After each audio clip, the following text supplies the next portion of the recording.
Good morning, Bez. Happy Monday. How are we doing, my man? We have some more Kansas basketball to talk about. And hey, we're in the midst of a little win streak here. Hmm. Talking about Kansas basketball on the Kansas Hum podcast. Bez, how are we doing this fine Monday? Doing great, Sam. I mean, what a game. What a day for the program, just in general.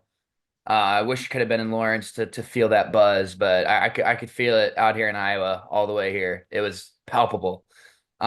Just nice, dude. Just nice. Big marquee win. Still some questions that come out of it, of course, with this team this year, but just when everybody's healthy and playing, it's just really, really fun to watch and so refreshing after the past couple years. Absolutely, Bez. All right, we will get to the BYU Kansas breakdown right after this. We'll also be previewing Texas Tech today. Big Monday. It's in the name there. Absolutely huge game tonight against the Red Raiders. We're chatting it all after this.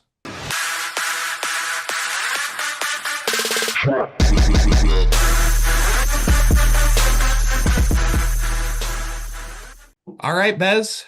Kansas defeats BYU 90 to 82 inside of Allen Fieldhouse.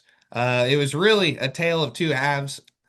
Excuse me, in this game. Kansas outscores BYU 53 to 33 in that first half, and then BYU kind of comes storming back, outscores Kansas 49 to 37 in the second half.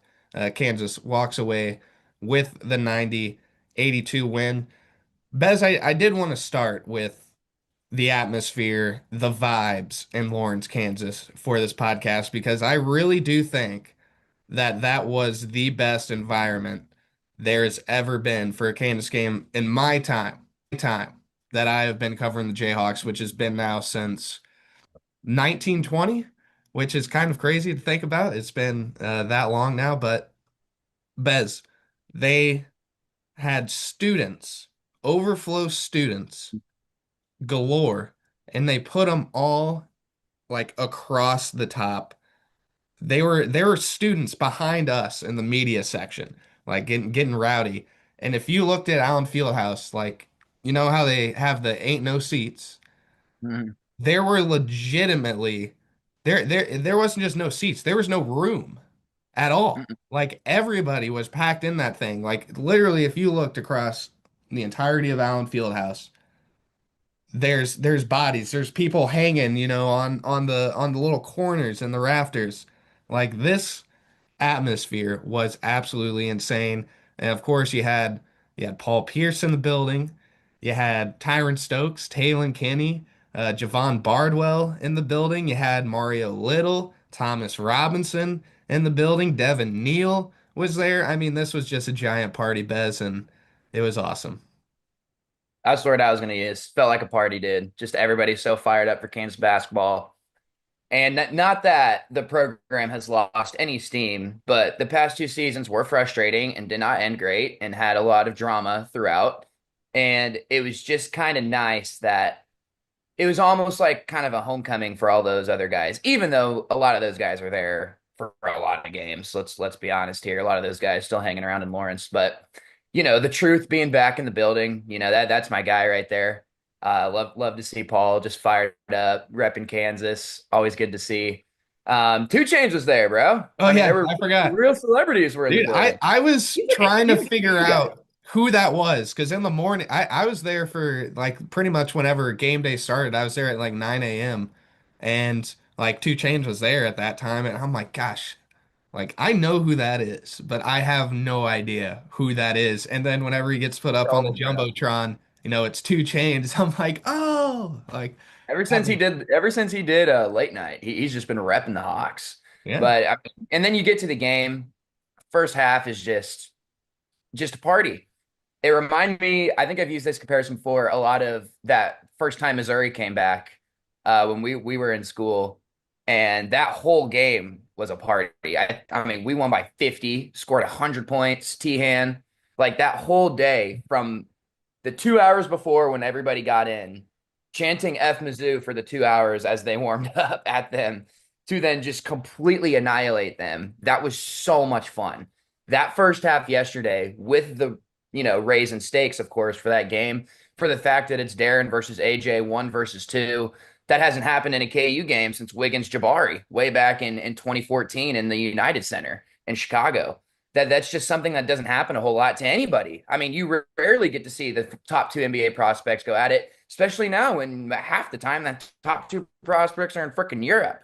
So just an awesome game. Kansas came out and executed in the first half. First half defense, lights out. BYU comes back. You kind of knew that was going to happen. They're just too good offensively and have too They've many come weapons. back, Kevin Young's Bez, too good. in like almost every single big game this year. Like BYU has Yeah, just that's what they stormed do. back. That's what they do. That's what they do. Literally, anytime down 15 or 20 points, it's been within five, like 10 minutes later. It's just what they do. But Kansas weathered the storm, pushed it back out to about 6 or 8, closed the deal. Party time in Lawrence. That Melvin Council shot, that was, I think, probably the biggest shot in the game. Yeah, yeah. BYU had cut it to four then. And if Melvin misses that shot, then it becomes really sweaty down the stretch because it would have been a 4 point game with a minute left. BYU would have had the ball. And who knows what could have happened then. But, Melvin just kind of throws up this off balance mid range. It goes in. And Self was asked about it post game, like like what the plan was, and he was like, "Oh yeah, that was the plan. Just take a off balance, mid range, Yeah, and just put it in the hole." backdoor one. He's like, "Yep, that was the plan." No, and then so that was pretty funny, but I think Bez, you mentioned the first half defense. The MVP of this game, who is it? Big flow, Big Flow, man. easily. Unbelievable. Unbelievable stuff. Yeah, like the fact that, first of all, personally in his career, probably the biggest game he's ever played in his life because all those NBA people there just saw him guard the number two prospect with, AJ's obviously much quicker than Flory. He's shiftier than Flory. Um, little shorter, but, lengthwise, like they actually match up pretty good. Yeah. Just completely different players. And Flory put on aside, put his pride aside, stepped up, guarded AJ, and guarded him well and really bothered him. AJ was frustrated, man. You saw him multiple times in the first half looking at Kevin Young, just like not helpless, but like, oh my gosh, like I can't get anything off right now. And then, of course, that's going to turn into, oh, he's hitting my arm and he's bumping me.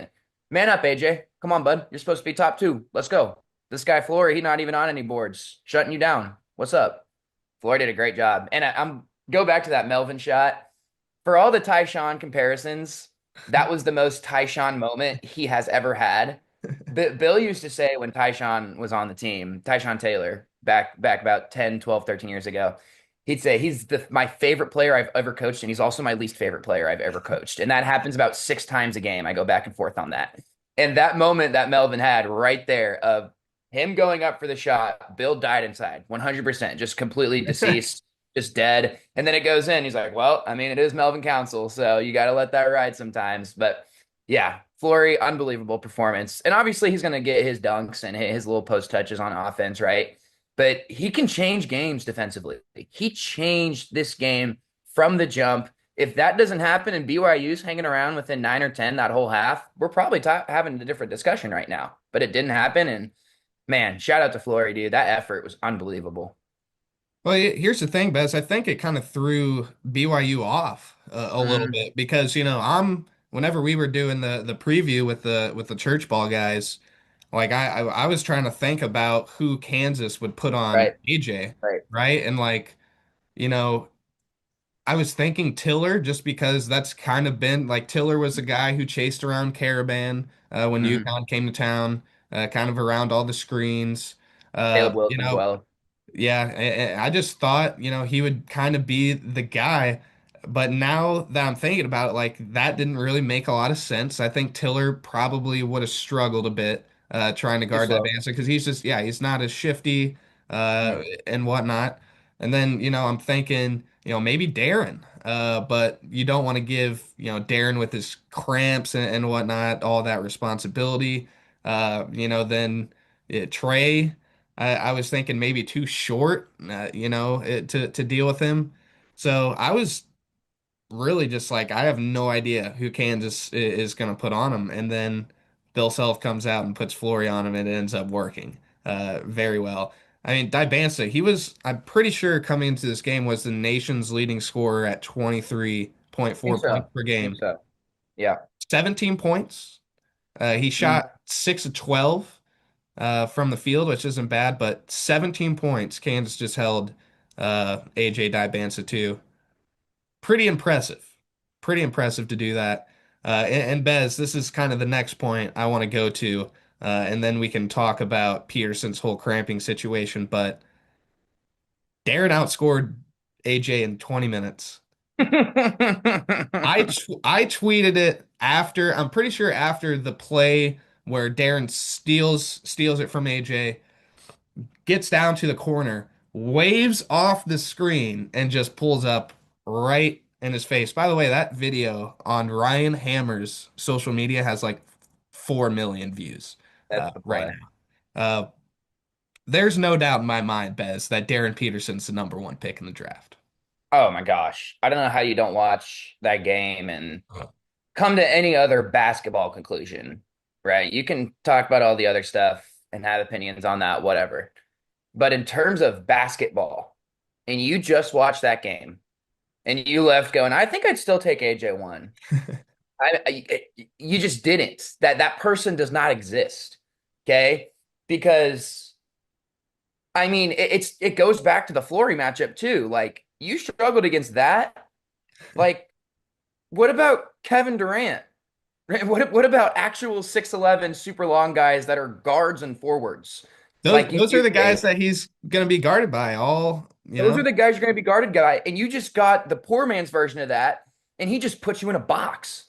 And Darren looked into your soul, called you out multiple times, and put a bucket on your head. And not even just AJ. He was going BYU was throwing all sorts of stuff at him. Didn't matter. Didn't matter. The other play, the steal, bring it up, go off of two screens, opposite court pass to Trey in the corner, just hits Trey right in the pocket, elevates bucket. Like, dude, Darren's not even a passer. That was a ridiculous play. The poster, unbelievable. Like, I said something a couple weeks ago. I don't remember what game he was back for, but I'm texting my buddies back home, and they're obviously frustrated about the whole thing, and they're like, "Why can't he play?" You know, and I'm like, dude, he can play whenever the hell he wants. If he wants to play for 5 minutes, guess what? You get to be the best team in the country for 5 minutes. If he wants to play for 30 minutes, you're the best team in the country for 30 minutes. Whenever the hell you want, Darren. Like, you are that good, man. Kansas has never had it. And I agree. If this is anybody else, like literally anybody else, Devontae, Frank, first of all, those two would have never, ever done that. But put different Kansas guys in that situation. You okay to be upset about. This guy is so different and so freaking good that you have to live with it. You just have to. Because if it works out in a month from now, you're going to be so happy that you just let it ride. Instead of completely turning on him, completely trying to kick him off the team, whatever you want to do, he is that freaking special, man. He can be all NBA in 2 years from now. He could be an all-star as a rookie. He's literally that good. So just whenever you want, Darren. We're blessed to have you in our presence. Yeah, I mean, you hit it on the head, pretty much right there. Let's kind of get into what exactly happened in this game. Peterson just before the under 16 timeout is whenever he pointed to the bench and he was taken out. He did not return. Bill Self said it was cramps after the game. He said, "quote When they do, it's hard for him to come out of that." He's done everything he's supposed to do. The guy's been relentless in the training room, but for whatever reason, his body does this sometimes. He also said he thought that it might be because of conditioning in this game that his legs kind of started to tense and cramp up a little bit. Uh, like, gosh, Bez, we saw it in the first half against BYU. We saw it against Iowa State. Uh, I mean, Baylor. yeah, Baylor. Like, gosh, this team is so freaking good when Darren Peterson is playing basketball. Like, there is no doubt in my mind, and I've been saying it pretty much all year. that this team is Final Four good with Darryn Peterson in the fold. And yes, that is what makes this so frustrating. Like I do get everyone's frustration and there's the whole thing on Saturday with Vern posting about the agent. He's in his seat, then he's not in his seat. He's in the tunnel.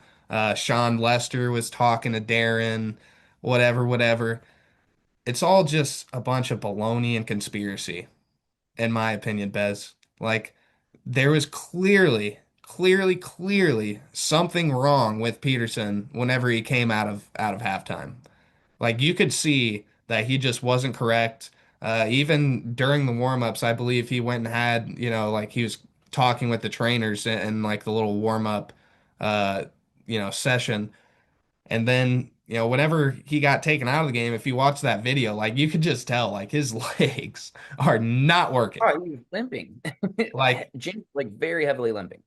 like it's just really sad, but for all the people out there, again, who think that something else is going on, I promise you it is not. Because, Hmm. first of all, if they wanted to protect his draft stock, do you really think that Darren's camp slash agent or whoever would be like, yeah, play him in the first half, and then in the second half, like, no, come out the game. Like all those NBA execs, I've talked to a couple scouts. They are concerned about the Peterson situation. Yeah. Yeah. Like that's probably really logistically, if there is something wrong whenever he goes through the medical, draft process, like that's the only thing keeping him from going number one. Hmm. So like Hmm. this is a concern from NBA guys. Yeah, Darren it is. wants to play the full game, guys. Darren wants to play the full game. Everybody wants him to play these full games. His body is not allowing him to. It is very clear. I'm just so tired of all He's the clearly hurt. Like he's not fake limping. What are we I'm just doing here? tired of it, Bez. I'm so sick of it. I really Gosh. am. And look, if you're like a draft position kind of person, first of all, these Ben Simmons was a first overall pick, and he didn't make the tournament and literally outwardly vocally quit on in the middle of the season. But guess what? He was freaking special. Kyrie Irving played 11 games, number one pick. We all know how that went. Pretty decent guy, pretty decent player. Okay. They don't care, right? If it was truly about draft position, he'd be done for the year now. Going right at the number two prospect, completely cooking him for a half. If he shuts it down now, okay, there's validity to that. But guess what? He's not shutting it down now. He's probably playing He's tonight. he's off the injury report, guys. He is Playing not tonight. on the Big 12 injury report. He's going to play. So that's And Nick. So that's not happening. It's not a draft position thing because he'd already be done for the year if that was the case. And it's not I don't understand money. What he's going to make a bajillion dollars for the next 20 years. He'd never have to think about money ever again. So it's not that. He's not stealing NIL. What are we talking about here, guys? This is the greatest college basketball player maybe ever who can't walk. And he's trying his best to play because he wants to showcase that he's the best because he is. And he literally can't walk. You know how annoying this is for him as a competitor? You think he wanted to sit that entire half out? There is literally no way that he wasn't dying to get back out there and continuing to kill AJ. And for people who had over 22 and a half points, they were also dying for him to get back Cry out me a there. river. Those are probably all the guys on social media It's who are got to all be those bad. people, dude. It's all these people who keep betting his points and he can't play the second half. Like it's literally all Hey, it is, dude. also, okay, side note, if you're betting Darren Peterson's points right now, how dumb are you? Like, seriously, how dumb can you You have be? no idea if he's gonna play. No clue. Nobody does. He doesn't know. It's just a wait and see thing every freaking week. It's gonna be a topic of discussion until the season ends. I'm done trying to I figure it out. I I'm just bet he hoping he gets gets through. healthy. That's it for me. I bet he gets through the game tonight. I'd I love bet that. I bet he gets through the game. Well, to your conditioning point, he did just roll his ankle, so he probably wasn't super active at practice Self all said he week. had practice like full go, speed Thursday, and that was it Thursday, just Thursday. before BYU. And he That was even probably mentioned part of how it. he was winded in practice. So yeah, enough of Darren Okay. Peterson. enough of Yeah, Darryn Peterson. He's awesome. We love you, Darryn Peterson. Let's we talk love you. about Me and Sam, we love you. yes. All right. We also have to talk about a couple other guys. First of all, El Marco in that game as well. I think he bumped knees with Dybansta. That ended up taking him out of the game, and El Marco is now questionable for Texas Tech tonight. And Kansas really without Darryn, without El Marco in that second half, like what? Kansas has literally five guys plus like Mhm. maybe a Dawson, maybe a Rosario. So Kansas itself even admitted it. Kansas was completely gassed down the stretch against BYU, and you could tell like the offensive flow and everything just completely shut down. I mean, it was actually pretty crazy. But I want to talk about Bryson Tiller, Bez. Yeah, he was great, man. He was great. He's now had two games in a row where I think have been his best two games of the year. Mhm. 16 and 7 against Kansas State follows that with 21 and 7 career high in points for the man Bryson Tiller. We saw the shooting again with the three triples. He has not hit multiple triples in a game since that UNC game way Mhm. back when. Mhm. So. Bryson, he was absolutely humongous in this game. And, we were kind of giving him shit a little bit in that stretch. Before he had 4 points, 8 points, 6 points, 5 points in his last four games before this stretch. But man, he's turning it on, Bez. And, that driving one-handed dunk, I think, was my favorite moment from him. No, and I'm glad you bring that up, Sam, because it was the way that he's been attacking the basket so aggressively the past couple of games to where he gets a dump off kind of right outside the block area that previously was a little right-handed little float push shot. Now it's a power dribble. I'm trying to dunk on you. Like the difference just in that. The shooting's going to come and go with him. Okay. He's 6'10, he's a freshman. He's trying to figure out the pace of the Big 12. The shooting will come and go. Okay. But if he's going to be aggressive like that, you can start to kind of rely on that 8 to 10 points from him. And his energy is always great. I mean, that rough stretch, it was kind of perfect for him because what was the other option?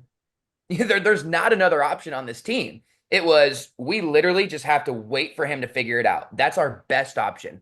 We're not going to put an Mbaya over him. That's just never happening. We're not going to bring him off the bench and leave Trey and Mel and Darryn and whoever out there just with Flory. Those two are going to start together. They're going to play together. We just need to let Bryson, grow up and mature a little bit, and he'll figure it out and we'll be fine. And now we're at that point to where he's kind of that's kind of the reason. Yes, Darryn being healthy is part of that, but there's five hoopers out there right now, Sam, for Kansas. Five straight up hoopers who can get you a bucket. All five of those guys can get you a bucket. And you just look back at like last year's team. It was Hunter Dickinson, and then maybe Zeke Mayo's open in the corner, right? Those were the bucket getting options. Now it's all right, Melvin ISO or Darryn ISO or Melvin Flory pick and roll or Trey ISO or dump down to Tiller or put Tiller in the corner, drive at his guy, kick to him. These are all different things that Kansas can do. And I like all of the options. A Tiller open three is as great of a shot as a Trey wide open three. You can't say that like in years you have been. Yeah, I'd probably rather have Trey take the shot, but are you mad when Bryson Tiller shoots an open three? No, you think that's a good shot for the offense. It just opens up him playing with confidence. There's now literally five guys on the court to where if they're open and they're taking a shot, you feel confident that it's going in. And that's the difference between a Sweet 16 and a Final Four team right there. Spacing, Bez. Isn't it great to see spacing? Remember Beautiful. whenever teams Beautiful. would literally put three people in the paint around Hunter Dickinson and just leave KJ and Dewan out on the I saw a perimeter? screenshot of it the other day and I almost threw up. I got so mad. Really Like I ruined the can't night. believe that was actually a thing. That was a thing, you know? And we were just like, well, we got to figure out how to score. We're trying to figure out ways. It's like, hey, one guy is wide open, then nobody cares. Maybe that's the problem. It's right in front of our face.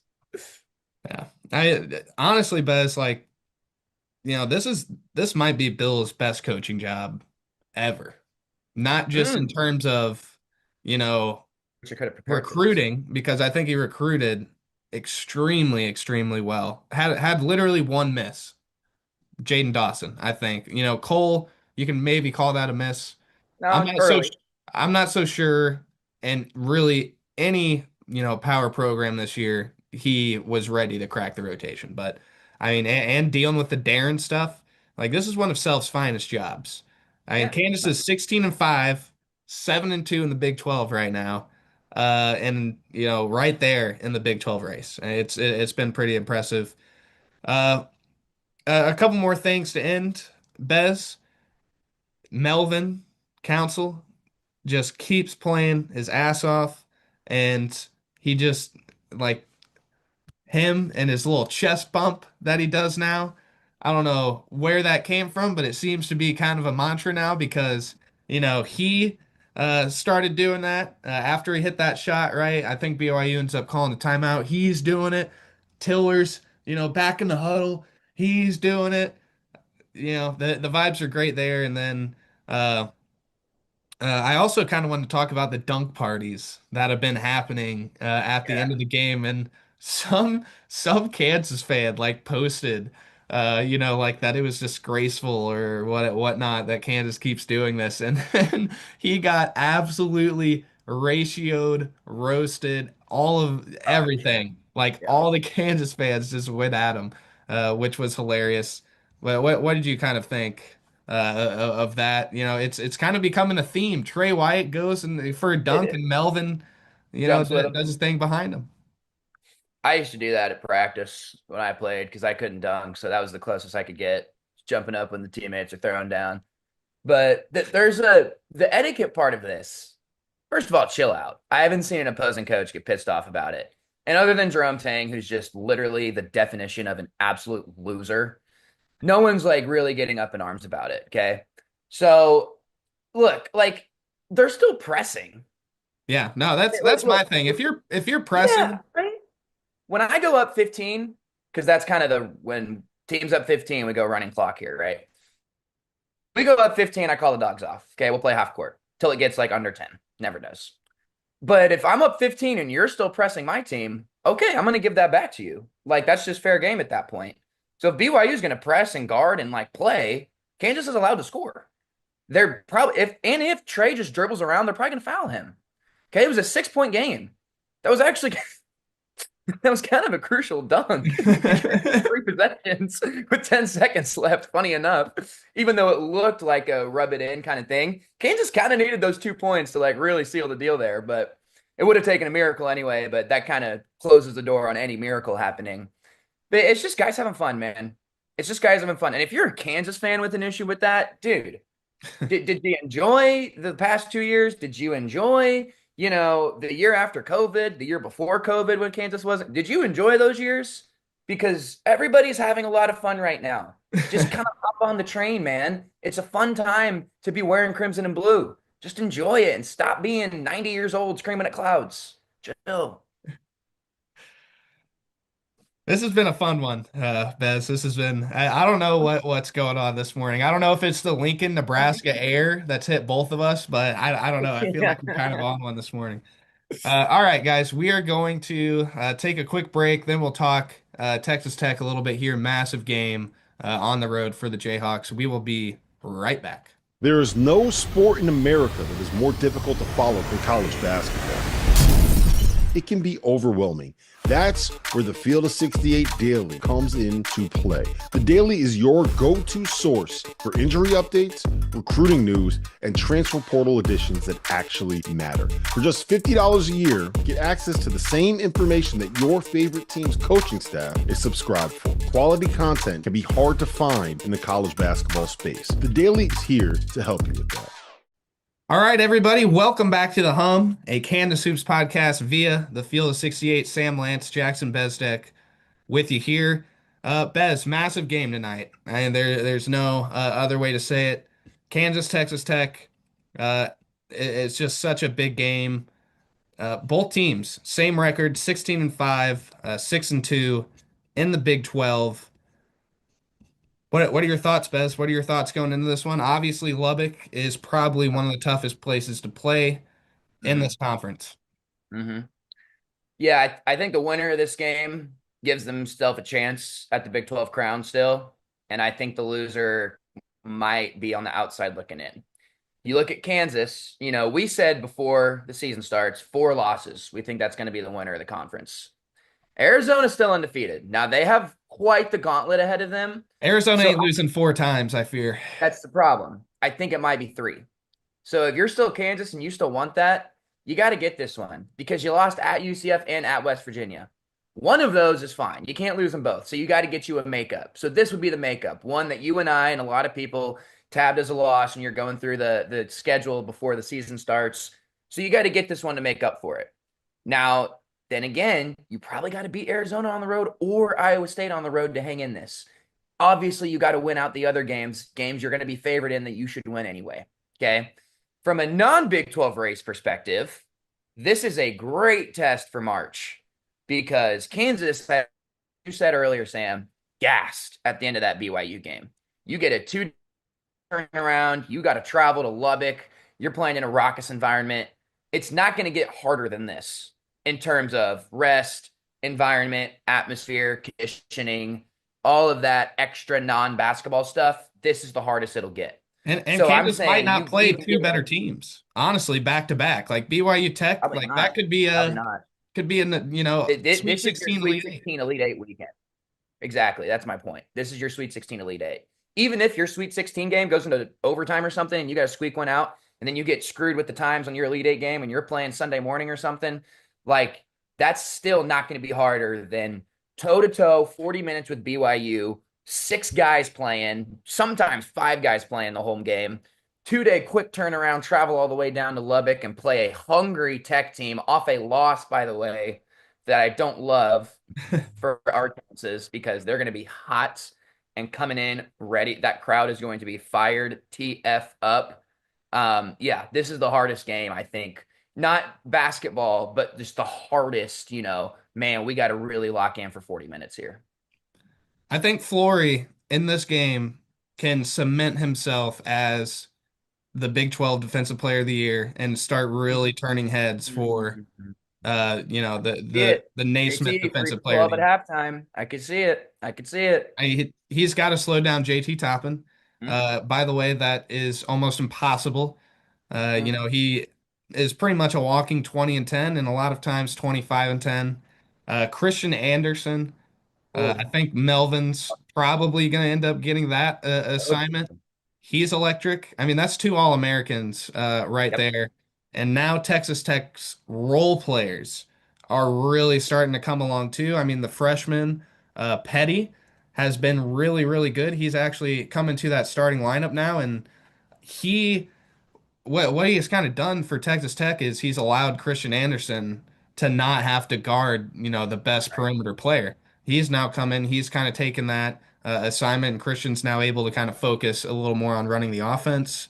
Yeah, Lawan Watts, he's been pretty hot or cold, but whenever he's on, like he can drop, a triple double on you with 20 points.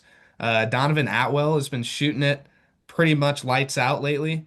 Yeah, he's shooting 44.2% from three on the season. Lefty shooter. They're finally getting healthy. They've had two guys from their front court, Mosley and I don't want to butcher his name, Bamboyi. I think it Bambori. is. Uh, Luke. He's really athletic. Blocks a lot of shots. This is a tough team. Like, I seriously think Texas Tech is just in the same boat as Kansas as like a Final Four team, if not a step above Totally. Totally. Kansas Totally. for a Final Four team because they just got 2 absolute dudes in Anderson and Toppin. So I'm really curious to see how it goes. Let's see what Kim Palm has this as right now. I bet they're like Tech 78, Kansas 74. Oh, of course, I'm not logged in. That's my official guess. What is your official score prediction, Bez, if you had to give one? 78. Oh, my very own prediction. Yes. 81, 73 bad guys. Probably. Just think it's going to be tough to guard those guys after this short rest and tired legs. I Ken think Palm Tech's actually has it closer than I thought. 77-75. Oh, I I was close. I think Kansas loses by 5+, but in the 5 to 10 range, I think is what will end up happening. Now, I didn't watch that Tech UCF game, so Tech might also be completely exhausted. I don't know how the end of that game went and what their rotation was, but I I know kind of Kansas watched will be it a little bit. tired. I know Kansas will be tired. I know they will. Yeah. Yeah, Tech, yeah, you mentioned it coming off a loss. They're gonna want to get back on track. And again, this is just an absolutely huge game for the Big 12 standings. Yep, I mean, massive. it's I think the loser's done. for getting the crown. Yeah, yeah, for trying to top Arizona. I don't think the loser can come back from that. Tech losing two in a row. Kansas seemingly can't get a win on the road. Like that's either And way. I if don't you know. look at Houston's schedule too, like Houston's got a pretty favorable They schedule. do. They do. Uh, winning the Houston. Big 12. It always comes back to Kelvin. Yeah. It's always Houston. All right. I think that's all we have for you guys today. We will see you, I guess, probably tomorrow after the Maybe. game. So we'll Maybe. we'll be discussing the game again tomorrow. Thank you everybody for watching. Hit that thumbs up, subscribe.